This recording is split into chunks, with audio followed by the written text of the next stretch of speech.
Hello दोस्तों, everyone, how are you. मुझे यकीन है कि आप सब लोग अच्छे होंगे और मेहनत से पढ़ाई कर रहे होंगे।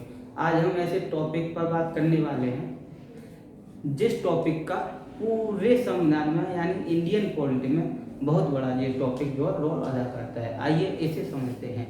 यानी टॉपिक है संविधान सभा की प्रमुख विशेषताएं यानी silent feature of the constitution. आइए समझते हैं। यानी जो हमारे भारत के संविधान की जो पहली विशेषता है वो है सबसे लंबा व लिखित संविधान। संविधान को दो वर्गों में विभाजित किया जा सकता है, एक लिखित संविधान और दूसरा अलिखित संविधान। अलिखित संविधान जो है ब्रिटेन में है, लिखित संविधान जैसे कि अमेरिका। यानी भारत का जो संविधान है विश्व में सबसे बड़ा व लंबा और लिखित संविधान है। ठीक है, भारत के संविधान की पहली विशेषता।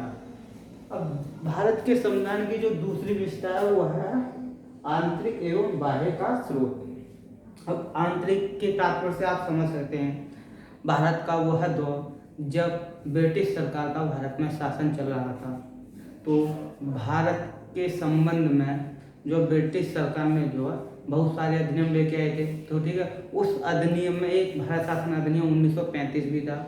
उस 1935 अधिनियम में से कुछ प्रावधान भारतीय संविधान में रखे गए थे। कौन? जैसे आपातकालीन, ठीक है, न्यायपालिका और लोक सेवा आयोग इत्यादि। तो ये भारत के संविधान की दूसरी विशेषता है। अब भारतीय संविधान की तीसरी विशेषता क्या है? नम्यता एवं अनम्यता का मिश्रण यानी समन्वय। यानी नम्यता और अनम्यता का मिश्रण। अब इसको सरल भाषा में आप ऐसे समझ लीजिए, यानी लचीला व कठोर संविधान। अब यानी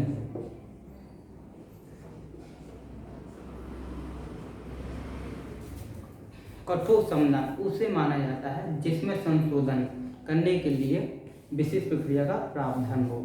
लचीला संविधान उसे माना जाता है जिसमें संशोधन करने के लिए संशोधन जो आसानी से हो जाए। आइए जानते हैं। यानी संसद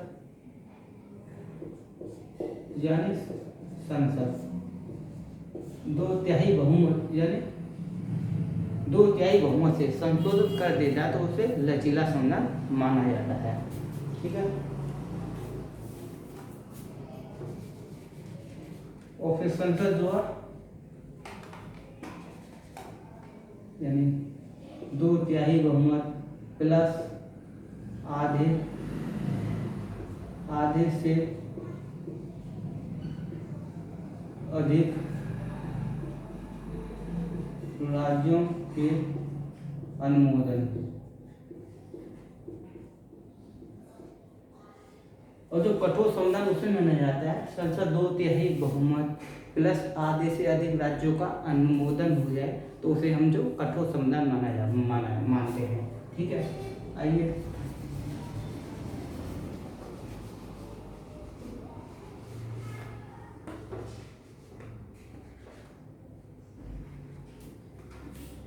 और जो हमारी चौथी विशेषता वह है एकात्मकता की ओर, यानी एकात्मकता की ओर संघीय झुकाव के साथ व्यवस्था। ठीक है, एकात्मकता की ओर संघीय झुकाव के साथ व्यवस्था। इसमें क्या है? यानी भारतीय संविधान जो संघ की सरकार की स्थापना करता है, इसलिए इसमें संघ के सभी आम लक्षण मौजूद है। जैसे दो सरकार, ठीक है, दो सरकार होंगी तो शक्तियों का विभाजन होगा, है, शक्तियों का विभाजन होगा तो लिखित संविधान भी होगा। और ये सब क्या है? हमारे संघ के लक्षण है। तो हमारे भारत के संविधान की चौथी विशेषता क्या है?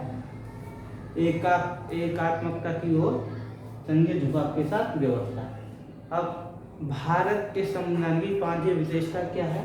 सरकार का संसदीय रूप। यानी भारत के संविधान ने जो संसदीय तंत्र जो है ब्रिटेन के संसदीय तंत्र को अपनाया था। ठीक है, और इसमें जो कार्यपालिका और व्यवस्था यानी कार्यपालिका और विधायिका के प्रति जो समन्वय सहयोग के सिद्धांत पर भी आधारित है। और जबकि दोनों के बीच अध्यक्षीय प्रणाली जो है शक्तियों के विभाजन के बीच का सिद्धांत है। सरकार का संसदीय रूप, ये जो है भारत के संविधान की 5वीं विशेषता है। अब भारत के संविधान की 6ठी विशेषता क्या है? संसदीय संप्रभुता एवं न्यायिक समीक्षा में समन्वय, यानी संसदीय संप्रभुता एवं न्यायिक समीक्षा में समन्वय। आप इसे सरल भाषा में ऐसा समझ सकते हैं, जो भारतीय संविधान ने जो है ब्रिटेन के संसदीय तंत्र को तो अपनाया था, ठीक है, और भारत का जो न्यायपालिका की जो सर्वोच्चता का सिद्धांत जो है वो अमेरिका से लिया गया था। कहाँ से लिया गया था? जो भारत की न्यायपालिका का सर्वोच्च का सिद्धांत जो है, सर्वोच्चता का सिद्धांत हुआ अमेरिका से लिया गया था। और एक बात आप याद कर लीजिए, यानी भारत के न्यायपालिका की न्यायिक समीक्षा शक्ति जो है अमेरिका के सर्वोच्च न्यायालय से कम है। ऐसा इसलिए है क्योंकि अमेरिकी संविधान जो है विधि की नियत प्रक्रिया का प्रावधान है, और भारतीय संविधान में जो विधि द्वारा स्थापित प्रक्रिया का प्रावधान है। जो हमारी भारत के संविधान की 6ठी विशेषता है। भारत के संविधान की 7वीं विशेषता क्या है? एकल नागरिकता। यानी भारतीय संविधान की जो 7वीं विशेषता है वो है एकल नागरिकता, यानी भारतीय नागरिकता। अमेरिका जैसे देशों में जो दोहरी नागरिकता है, राज्य नागरिकता अलग है, संघीय नागरिकता अलग है।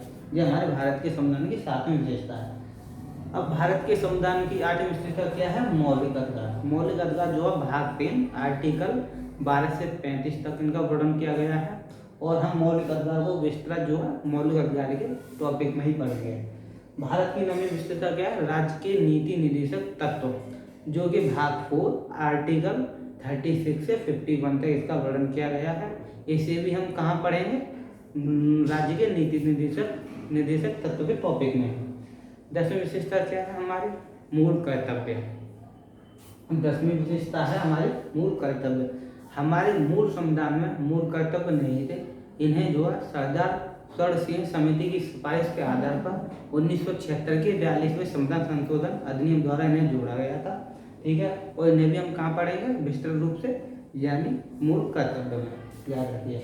अब धर्मनिरपेक्ष, यानी जो भारतीय संविधान की 11वीं विशेषता है वो है धर्मनिरपेक्ष, यानी पंथ निरपेक्ष। इसमें आप ऐसा समझ लीजिए, यानी भारत का यानी सरकार का अपना कोई धर्म नहीं होगा, और ये किसी भी धर्म के तौर पर विशेष रूप से किसी धर्म को मान्यता नहीं देगा। यानी सरकार के हमारे देश में सभी धर्म जो है समान होंगे, यानी भारत देश में जो है सभी धर्म समान होंगे, और सरकार का सभी धर्मों के लिए एक समान समर्थन प्राप्त होगा। यानी किसी धर्म के लिए कोई विशेष दर्जा नहीं दिया गया है भारत में। यानी सरकार है, सरकार के सामने सभी धर्म जो एक समान स्वरूप से हैं, ठीक है। ये हमारे भारत की 11वीं विशेषता है संविधान की। और 12वीं विशेषता है सार्वभौम वयस्क मताधिकार। भारतीय संविधान की जो विशेषता है 12वीं वो है सार्वभौम वयस्क मताधिकार। जी हमारे भारतीय संविधान की बहुत महत्वपूर्ण विशेषता है, क्योंकि इसमें सभी नागरिकों को बिना भेदभाव के मतदान करने का अधिकार है। और इस विशेषता को जो है 61वें संविधान संशोधन अधिनियम द्वारा भारतीय संविधान में जोड़ा गया था। और जो 13वीं विशेषता वो है स्वतंत्र न्यायपालिका। भारतीय संविधान एक ऐसी न्यायपालिका की स्थापना करता है जो एकीकृत होने के साथ स्वतंत्र भी हो। यानी आप स्वतंत्र न्यायपालिका, यानी आप इसे ऐसे समझ लीजिए कि जैसे ये, ठीक है, यहाँ में 3 लाइन, ऊपर ये सुप्रीम कोर्ट, नीचे हाई कोर्ट, इससे नीचे डिस्ट्रिक्ट कोर्ट। आप ऐसे समझिए भारत की न्याय व्यवस्था में सबसे शीर्ष पर कौन है? सुप्रीम कोर्ट, उससे नीचे हाई कोर्ट, उससे नीचे जो है डिस्ट्रिक्ट कोर्ट, ठीक है। और भारत की 14वीं विशेषता क्या? स्वतंत्र निकाय। भारतीय संविधान केंद्र और राज्य के न्यायिक अंग ही उपलब्ध रहता है, इसके साथ साथ कुछ स्वतंत्र निकायों की भी स्थापना करता है, जैसे संसद, राज्य विधानसभाएं, राष्ट्रपति और उपराष्ट्रपति की निष्पक्ष चुनाव कराने के लिए निर्वाचन आयोग की नियुक्ति करता है, राज्य और केंद्र के खातों के अंकेक्षण करने के लिए नियंत्रक महालेखा परीक्षक की बात करता है, गठन करता है, और इत्यादि बहुत सारे हैं। तो भारत के संविधान की जो 14वीं विशेषता क्या है? स्वतंत्र निकाय है। और भारत के संविधान की 15वीं विशेषता है आपातकालीन, यानी आपातकालीन की स्थिति से प्रभावशाली ढंग से निपटने के लिए आपातकालीन को जोड़ा गया था। इसमें 3 आपातकाल है और 3 आपातकाल को हम जब आपातकालीन चैप्टर पढ़ेंगे तो इसे विस्तार से पढ़ेंगे। अब भारतीय संविधान में भारतीय संविधान की 16वीं विशेषता क्या है? त्रिस्तरीय सरकार, यानी किसी भी देश के संविधान में त्रिस्तरीय सरकार नहीं है। यह भारतीय संविधान को विशेष, यानी भारतीय संविधान की जो ये विशेषता है कि इसमें जो त्रिस्तरीय सरकार है, कैसे केंद्र स्तर, हर राज्य में 2 स्तर पर सरकार होती है, यानी देश में 2 स्तर पर सरकार होती है, केंद्र और राज्य स्तर पर। लेकिन हमारे भारत में जो है, हमारे भारत में जो है 3 स्तर पर सरकार है, यानी केंद्र स्तर पर, राज्य स्तर पर और पंचायती स्तर पर, यानी पंचायती स्तर को जो है पंचायती शक्ति और नगर पालिका को जो 73वें और 74वें संविधान संशोधन अधिनियम 1992 के तहत जोड़ा गया था। अपने देश में जो त्रिस्तरीय सरकार है, ठीक है। अब ये भारतीय संविधान की प्रमुख विशेषता है।